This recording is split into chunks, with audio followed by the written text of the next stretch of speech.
Okay, so Toriyama, we have some discrepancies. I need some facts for this situation. When Goku gets revived in the Saiyan Saga Season 1, why didn't he just appear where his body was at? Why did he have to run all the way back to Snake Way, I guess fly back to Snake Way, then go back to Kami's house, or Kame's house, Kame place, the lookout, and then for the lookout get Nimbus to fly to the Saiyans? Why did he just appear, like teleport, or have the dragon wish him back to Kame's house? Maybe that's what a wish was done at Kame's house, and then have Goku fly to the Saiyans. Well, there's things I need questions need answers, and somebody please answer them. So Dragon Ball Z fans, do your work down in the comment section below. And on this episode movie breakdown series review, we're going to review Dragon Ball Z Season 1, the Saiyan Saga. We're going to give it a grade, 8 through up, plus and minuses do count. But before I hop into it, what is movie breakdown series review? Where we look at TV shows, animes, give them a grade, 8 through F, break down season after season because people did their work. We watch fillers because people did their work. And speaking of the king of fillers, I am reviewing, yes, Dragon Ball Z Season 1. But before I hop into that part, I do have a Patreon, Patreon/Ali Zakka, and you can request me to watch anything. I watch it and review before it comes out and put it on the Patreon for only $2 a month, and it gets out there before it comes out on YouTube and Facebook. And also, guys, if you want me to review something, please put in the comment section below on the channel, and I'll get to it as soon as I can. But that Patreon cuts you in front of everybody. All right, enough talk. Let's go ahead and watch this. We're gonna watch Season 1 of the 90s hit anime, the king, well, some people will argue the king of anime, Dragon Ball Z Season 1, or I guess some people call it the king of shonen for sure. Shonen, like this Dragon Ball Z has a lot of influence and impact in anime and manga and writing in Japanese animation and manga comic book work for decades. So Akira Toriyama, props out to you, who's the one who made Dragon Ball Z. And he also made Dragon Ball before this. Dragon Ball Z was the second season or second series after Dragon Ball. So go figure. But anyway, speaking of go figure, let's go Goku. We are reviewing Dragon Ball Z Season 1, the Saiyan Saga. And yes, you haven't seen this from the 90s, go watch it. Or you can sit here and listen to my review of it and think like, okay, man, I might go watch this. What is the season about? So Dragon Ball Z Season 1 picks us up pretty much at the adult stage of Goku. He has Gohan, and Goku are going to go visit Kame place, which is Master Roshi's house. He is Goku's mentor, and see Krillin and Bulma, childhood friends of Goku, and they are going to visit, and they get pretty much interrupted by a guy named Raditz, who is an alien from space, who reveals to Goku by giving plot exposition that Goku is also an alien from space and that they are known as Saiyans. And he wants Goku to pretty much join him in destroying planet Earth. Goku failed, and Goku's mission when he was sent to Earth was to destroy planet Earth. He drops his head. He gets dropped on his head by his Earth dad, who is Gohan, dropping on his head. Goku gets pretty much brain damage, lifelong brain damage, which causes him to have memory loss, and thus Goku grows up to be a normal, semi-normal boy. Pretty much become like a person of planet Earth. Feel like he's a human, and really in reality he's not a human. But in the world of Dragon Ball Z, there's animals who walk around, there's dogs, so it's really like who's really human, just like in Dragon Ball Z, like you have dogs and animals, a pig talking, like there's just magical world of Dragon Ball Z. It's Akira Toriyama was in his bag. It's hard to explain the world of Dragon Ball Z. It's a lot of stuff, shenanigans. But anyway, Saiyans, aliens, are considered far-fetched in this world, in this universe, and Raditz like, no, you're my brother. You should have destroyed this Earth. You didn't do your job. Join me to destroy this Earth, and if you don't join me, I'm going to kidnap your son. You have a decision to make. Join me to help destroy Earth, or you guys all die. Piccolo, an arch nemesis of Goku, shows up and is like, hey, this Raditz dude also messed with me, gave me some beef. I want to fight him. I saw he kicked your butt and took your son. Let's go roll up on him together. So Goku and Piccolo team up to fight Raditz. Now, this happens within the first 5 episodes of Dragon Ball Z. First episode is actually really slow. Come watching the filler stuff, and it's definitely fillery. And this show has a lot of filler shenanigans in it as well. I'll talk more about it later. But as far as that affects the pacing of season 1, because it's 39 episodes of season 1. Now back to it. So Piccolo, Goku teams up. They fight Raditz, which animation-wise, some strong animation for the 90s. I mean, the action and the movement and everything, great work. Really good, done really, really well. But it still looks 90s. It still looks 90s at this point. They defeat Raditz. Goku sacrifices himself and gets killed by Piccolo, who did a technique called a special beam cannon. It's a giant drill beam that he shoots out of his hand and shoots Raditz and Goku together. Goku dies, goes to the afterlife. Then they're listening to the scouter. So a scouter is something the Saiyans use to communicate with each other. Also, it picks up what's going on, and it also tests people's power levels, so you can see what people what their abilities are. So it's like a danger radar in a sense. Well, Vegeta and Nappa, who are teammates of Raditz, are listening to this fight breaks down. They hear that Raditz dies, and they're like, okay, well, we can go to Earth as well, because they have something called the Dragon Balls, which we can use to grant any wish, because they was over listening to Krillin and Bulma and Master Roshi talk about how we can bring back Goku. Piccolo kidnaps Gohan. They go off training for a year, which is a lot of filler in between that. Krillin gets a bunch of other classic Dragon Ball characters, such as Yamcha, Tien, Chiaotzu. They go train on the lookout with Kami and Mr. Popo in the hyperbolical time chamber. We'll talk about spoiler on that not spoiler. We talk about a filler in that as well in a moment. So they go train off there, and Goku with Kami go to the afterlife. Kami tells Goku, hey, you need to go train with King Kai. The Saiyans are coming within a year. Go train with King Kai. Learn a bunch of different techniques. Come back and save the day. So Goku's like, okay, I'm going to do that. So Goku goes on his own journey. So we have 3 different storylines here within another 10 episodes that happens. King Kai meets Goku. They train. Goku gets more powerful. He learns new techniques. Then around episode, I want to say 1920, you get the arrival of Vegeta and Nappa, the 2 Saiyans, who episode 20 is episode 20. They arrive, and from there, from episode 20 to episode 36, it's just a fight, a brawl of the Saiyans versus the Z Fighters. Krillin, Piccolo, Gohan, Yamcha, Tien, and Chiaotzu versus Vegeta and Nappa. And because this is filler, you get some filler. One thing with Dragon Ball Z, I would say they do well with filler is that they intermingle their filler into their series, into episodes, into the storyline. So it doesn't completely jump you off into a whole nother storyline like Bleach does.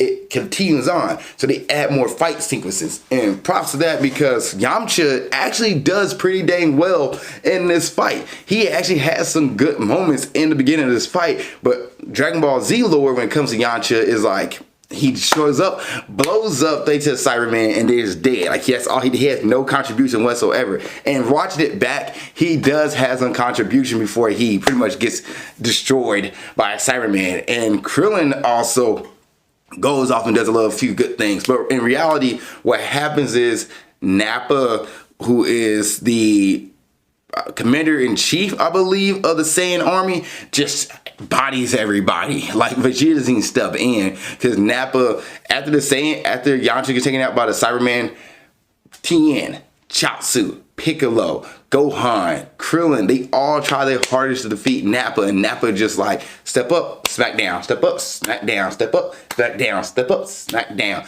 He's smacking everybody left and right.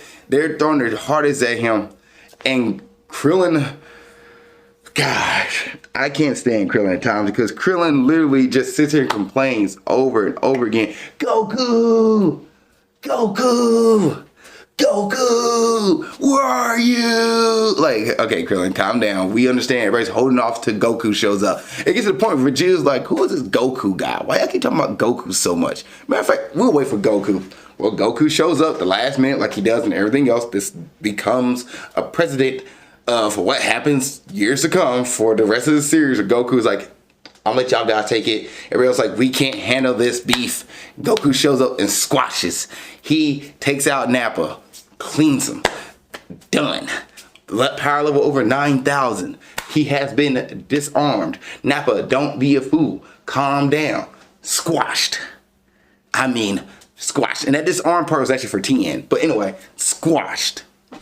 Nappa get destroyed. Thus allows Vegeta to step up and like, all right, so Nappa, you weak. Kills Nappa. Vegeta versus Goku. They face each other. And Goku pretty much put the hands on Vegeta where Vegeta was like, you know what, I'm getting cooked out here. I need to resort to turn into a giant ape.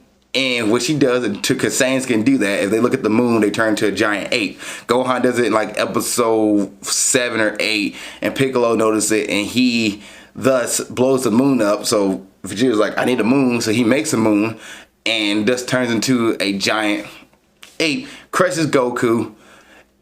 Also, Yajirobe shows up. We'll talk about him in a moment. But crushes Goku pretty much for the fact that Goku was pretty much incapacitated the rest of the match. Krillin and Gohan comes back, try to save the day. And Yajirobe, who is the unsung hero. The unsung hero, and this is pretty much his last contribution. Because after this season, he can't do jack squat to save the day. Like, he's pretty much done. Yajirobe comes in, whose sword is, I guess, I don't know what it's made of, but super strong enough to cut Saiyan armor, super strong enough to cut a giant tail off a monkey. He cuts the tail down, bring Vegeta back down to Earth, like legit size of the Earth. Krillin, Gohan, and Goku manage to throw a spirit bomb at Vegeta. Vegeta comes back, says, I'm not done. I'll finish you guys off. Gohan turns into the giant ape as well, crushes Vegeta.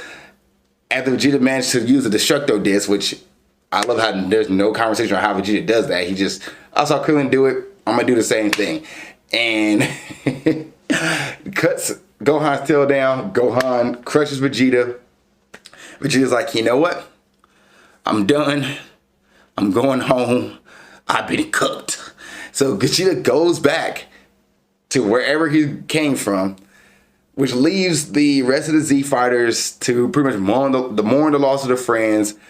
Yoshi, Master Roshi, I'm gonna call him Yoshi. Master Roshi, Bulma, Vegeta, ain't Vegeta yet. Bulma, Goku, Krillin, Gohan, Oolong, Par, Chi-Chi, they all pretty much mourn the loss of their friends. They once then go to Namek to get the Dragon Balls to revive their friends back. Now, why they need to go to Namek is because Piccolo and Kami are pretty much two of the same beings, and they control the Dragon Balls on Earth. Or they created Dragon Balls, so their life existence is tied to the Dragon Balls. If they die, the dragon dies, and that's what happens. Piccolo gets killed trying to save Gohan, and from there, they lose the Dragon Balls. Vegeta's like, okay, well, I can't use the Dragon Balls anymore. I've been beaten so bad where I can barely walk. I'm getting out of here. Goku let me live. L on him. And Vegeta heads on out. But they realize, okay, well, we need to go to Namek to save our friends. And let's find a new way to get to Namek. Thanks to Mr. Popo to find a Namekian spaceship. And at the end of season 1, they go to Namek to try to save their friends. So they're on their way to Namek. That is the gist of season 1 of Dragon Ball Z. Well, I just delivered to you right there. You're like, Ali, that was a lot. Yeah, it is a lot. It's 39 episodes. What do you expect from me? Yeah, no, it was a lot. So the things I like in this season 1, and I already seen all this before. I'm reviewing Dragon Ball Z for the first time, but I watched all these episodes. The things I like was, I actually like a little bit of Piccolo's and Gohan training and them bonding. And you get to see Piccolo go through some emotions because he's considered a bad guy at the beginning of the season. So Piccolo's development in this season actually hits me and works. And him saving Gohan at the end of it all, somebody who was selfish, more about himself and wanted to conquer the world, saving Gohan, that development works. The training aspect of watching everybody train and get ready for something worked. Things I dislike, some of the colored variations, like there's no explanation for it. Goku, not Goku, but Vegeta outfit changes for no reason. Like legit, like while he's in space, he's like green and brown and blue, but when he jumps to Earth, he's blue and white. And I'm like, what happened with his color? His hair is light brown when he's in space, but when he's on Earth, his hair is dark brown. Like, what happened to the coloration? There's no explanation behind it. I didn't like that. The filler can be done right, and I think training filler works. But the problem is the filler early on this season, it was just like Gohan doing nothing. And I understand the show kind of want to build you up behind Gohan's storyline and get you into Gohan a little bit more, so you like getting more behind Goku's son, Gohan. Like the opening episode is legit about Gohan running around and getting lost, and it's just like, okay, this is filler, we get it. But it's like dry filler. Like, why do I care about this little boy? And then he's off on his own. He meets like certain people and certain robots and stuff like that. Like, I don't care about his journey. Like, I really don't. I do like a little bit of the journey where he fights the dinosaur who keeps bullying him. That was cool. I like that. And at one point Gohan becomes like the head of the food chain, and he starts bullying the dinosaur that was bullying him. I do like that. I'm not sure why my nose is itching, so I apologize. Every time he watches this on YouTube, you see me scratch my nose. I don't know why. But Gohan I just don't really care about. And I love the combination and the chemistry between Piccolo and Gohan. I love that chemistry. But when Gohan's by himself, I don't give two cracks. He's a whiny little kid. Can't stand him. But also the kid's like 4 or 5, I think. I think he's like 4 years old. So he's not 10 yet. He's actually 13 when he fights Cell. So yeah, I think he's like maybe between 4.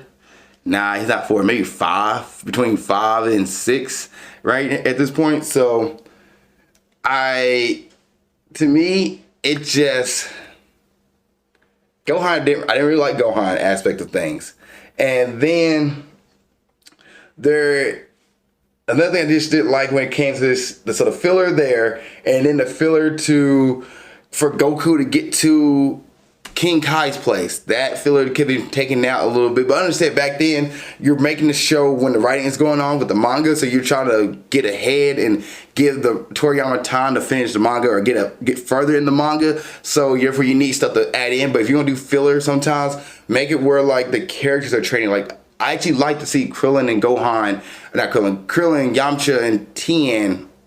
I apologize, not Gohan, but Krillin, Yamcha, and Tien Chaozu train in the hyperbolical time chamber. I actually like that where freaking Yamcha does a spirit bomb, and because it's filler, nobody's gonna watch it and pay attention. Like, wait, Yamcha did a spirit bomb before Goku does a spirit bomb, but that's a King Kai technique. So how did we get that? But I liked some of the stuff when it came to filler when it comes to training, but then it just felt dragged out. But I get it. So filler is still gonna hurt me a little bit when it comes to this.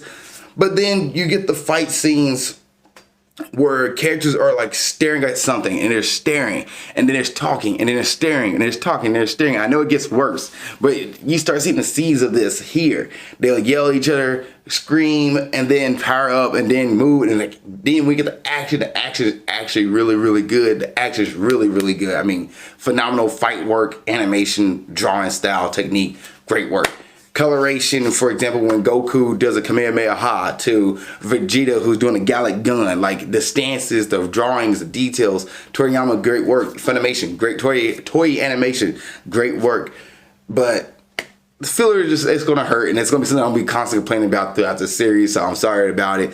But there's time where filler can be done right, and there's time where filler just like And this season, filler's Another good thing I like, the animation picks up. Matter of fact, during the Saiyan fight, when Vegeta and Nappa shows up, the animation is a lot more smoother, a lot more cleaner. Like we knew they had more of a budget at this point when they was doing it. It could have been a few years when the rest of the 30 episodes or rest of the 15 episodes came out. Could have been a year later. So the animation was on point for these fights, and it looked crisp, clean, great work versus the first couple episodes of season 1. That's actually, when you watch an anime, it should increase. Budget increase, the show should increase. It should get better. So great work there. I think that's pretty much it as far as like dislikes. I am a Dragon Ball Z fan, so I'm gonna be honest with that. But like I try to be honest with this, and filler. I guess Chi-Chi and Bulma, I don't like the way how the show handles them. They don't handle them that well. Like, Bulma complains about every 15 thing underneath the sun, and Chi-Chi yells and pretty much abusive to Gohan and Goku. So yeah, women empowerment in Dragon Ball Z is not the best, and we will see that later on down the line too.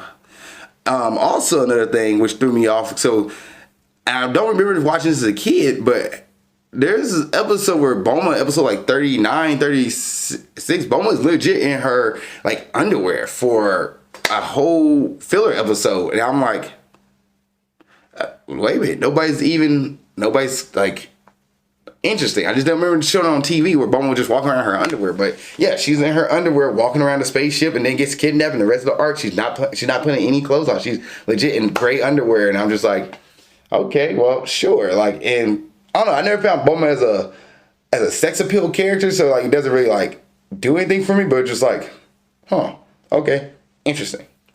All right, let's go ahead and talk about the cast and characters in this, because it's a lot.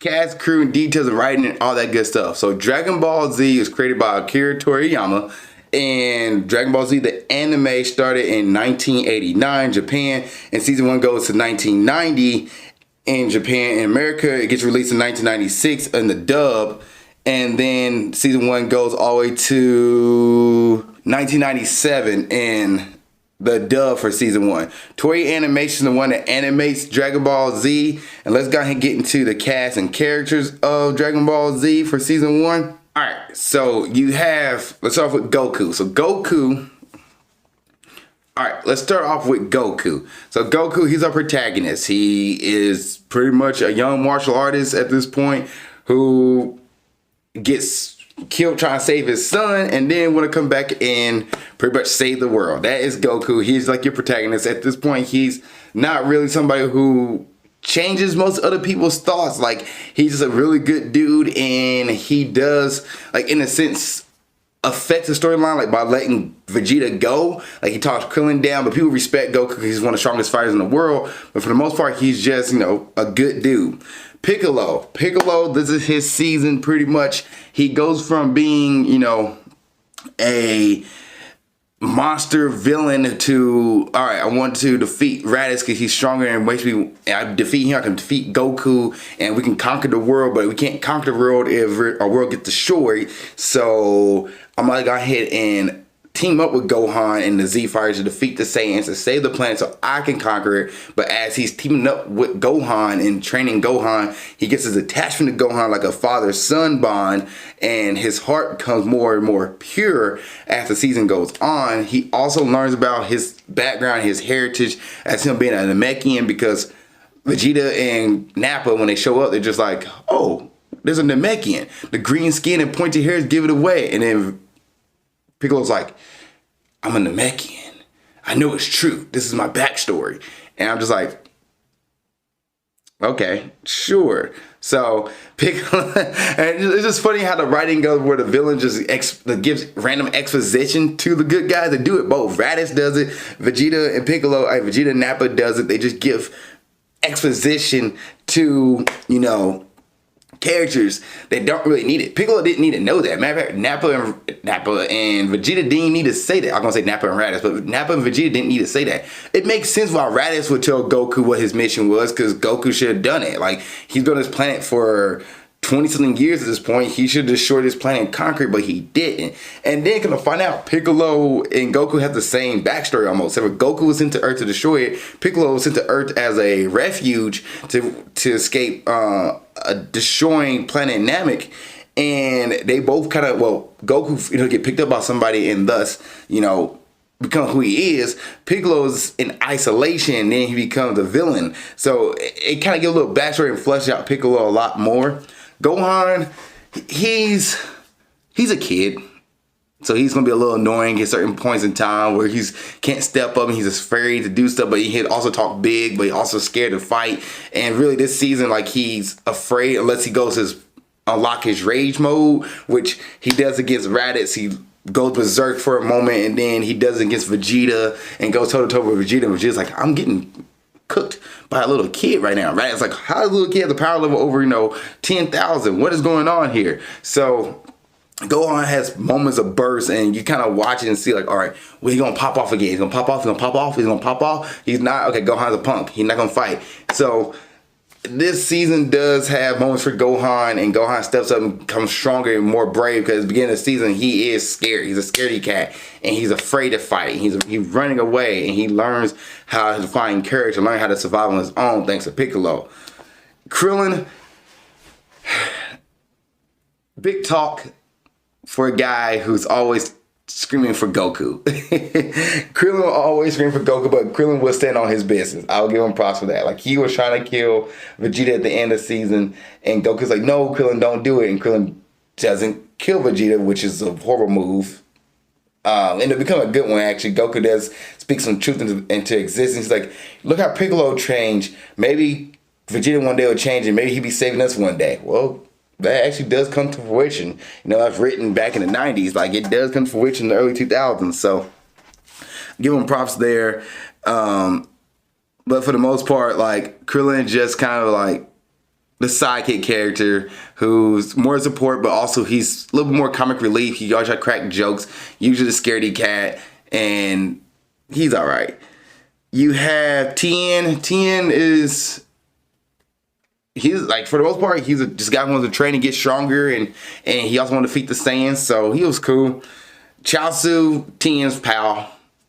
That's pretty much what Chaozu is for the season. Yamcha's a big talker. He has a relationship with Bulma. He's a big talker dude. Like, hey, we're gonna come, we're gonna stand, we're gonna kick people's butt, we're gonna do this big Sean talk dude. He's playing baseball at first and kind of get bored, and then like the Saiyans bring that boredom out of him and take the boredom away from him, and then he pretty much dies early in the fight, but other than that, he was cool. Yajirobe, like I said, the unsung hero. Yajirobe, I can't stand the dude as a character. He's also another Freddy cat, but at the same time, he actually makes some big moments in this season. If it wasn't from him, Goku wouldn't be survived. Krillin and Gohan probably would be dead. So Yajirobe has some big spots in this season, and he, for the most part, like, he's just a Dragon Ball character who shows up, and he's kind of like, I'm here. Existing, but it's almost a fade out of him. Like, this is his last hurrah before he becomes completely minor character. So King Kai, he's a little goofy character that trains Goku. He's one of the considered like a god pretty much, and he is just somebody who trains Goku. He trains Goku to get stronger, to defeat the Saiyans, and Goku learns the Kaioken from him and the Spirit Bomb from him. So he's a big part. He's just more of a teacher in a sense. Bulma, she's more supporting this character in this role. She helps find the Dragon Balls. She actually is a smart character. She's intelligent, and she put her brain to work all the time. But then she whines and complains about every little thing. I guess she's a young. Well, I actually don't get it. I'm not sure why they make her this character, but she whines and complains about every little thing. I would say, oh, she's a young woman. She's not, but she's not a teenager. She's adult, so she should be complaining and whining about every little thing underneath the sun. But she does, and it's annoying, actually. Like, I really don't like Bulma as a character. Like, she's not redeeming it. Besides the fact that she can use her brain and she's a scientist. But other than that, she's not a fun character. Master Roshi is more of the exposition dialogue character who's like, hey, I've been here, seen this was about to happen. But he's also a perv in this season and keeps hitting on Bulma. And it's just uncalled for. Like, Chi-Chi, that's another character. I don't like Chi-Chi. They just don't write her well enough for me to care. Like, she's always forcing Gohan to read and study. Cause I understand she don't want her kid to grow up like her father, like his father, where all he does is fight and care about fighting. She wants him to have an education, but that's about it. Like, Goku shows up and she gives two craps about Goku almost, but yeah, it's like, where is he? Where is my son? Where is my baby boy? Like, which a mama should do, but she doesn't care about anything else but Gohan and make sure he studies. Like, not even a moment to relax. See, who else is on his list that I want to bring up? Launch. So Launch is in this season, and Launch, she's another character from Dragon Ball. This is like also her last hurrah. Like, the last thing from Launch you see of her is at a bar, and then the world is about to die, and she runs out as the earthquake is happening, which is not an earthquake, it's Vegeta just powering up.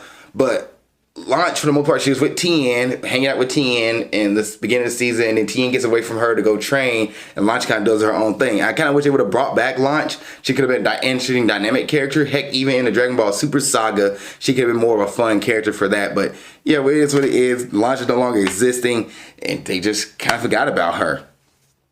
Raditz. So Raditz is literally an exposition dump character. He is the transition from fighting regular humans to fighting aliens and Saiyans, and he is pretty much Goku's brother.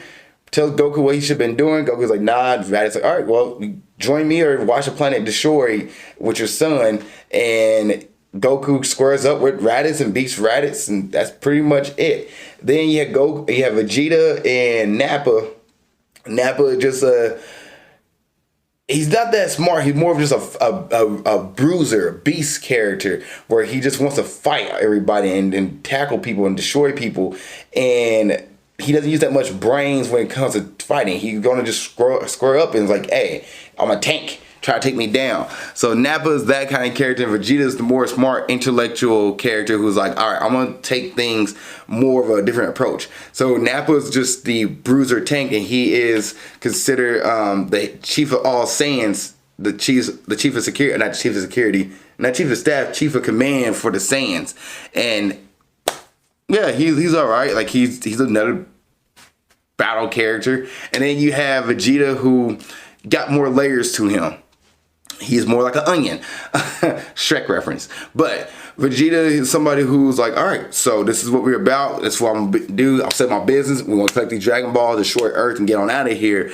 And Goku's like, nah, we're going to square up and fight. So Vegeta learning more about like his place and understand like, wait, what's going on? Why this low-class warrior can step up to me? I'm the prince of all Saiyans. I'm a Saiyan elite, the highest of highest. How can this low-class warrior step up to me? So Vegeta gets brought down a peg, but in the action sequences there, they have some good back and forth. And Vegeta's kind of like trying to figure out why is this happening as he's fighting through Goku and trying to figure out what's going on. And he gets beaten by these humans and he's considered like disgraced at the end of the season, and he flies off.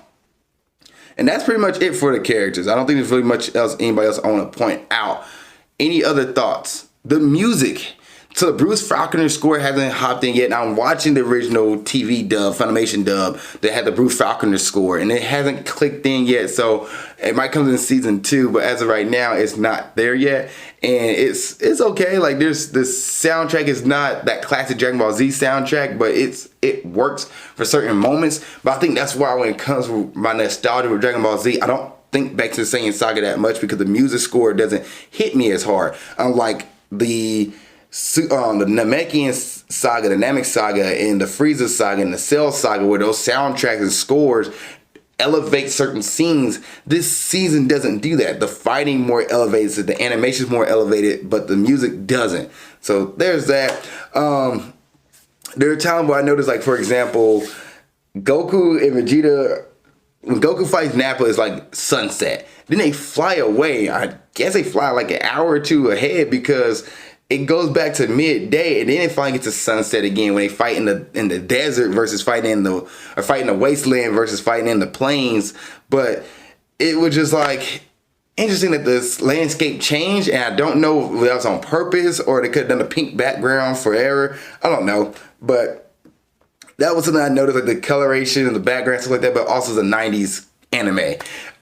Another thing I want to say, I do like how, if it is filler, I do like how they give some thought process to the death process of characters. So like when Piccolo, Tien, and Yamcha dead bodies are there, they actually pick them up and give them a proper funeral. They just don't let their bodies stay there. And they add like, where's Chaozu? We have 3, not 4, and they're like, Chaozu blew himself up completely, and they kind of take his hat. I do like the fact that the characters mourn for a moment, but then at the same time, they're like, why are we mourning? We have Dragon Balls. So we revive people back. Death has no consequence here. So I do like that too. Until they're like, oh, we gotta go to Namek and get Frieza and get Piccolo Dragon Balls to bring back Piccolo, or get the Dragon Balls to bring back Piccolo. So I do like how they're like, yeah, death has no consequence, but we should be fine.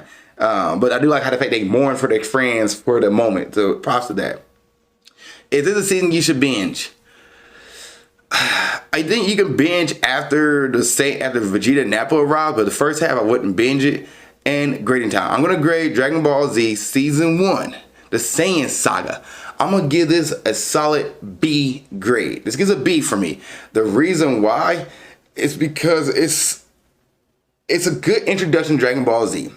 Yes, the filler in the first 15 episodes are kind of tough to get by. And then once you get to King Kai's planet, like episode 18, it picks up, and then episode 20 or episode 15 actually picks up, and then episode 20 it takes off, and you're on a roller coaster ride of just action. But for the most part, like those starting episodes are really slow, but it works in the back half of it. So I give this a season of B. It works.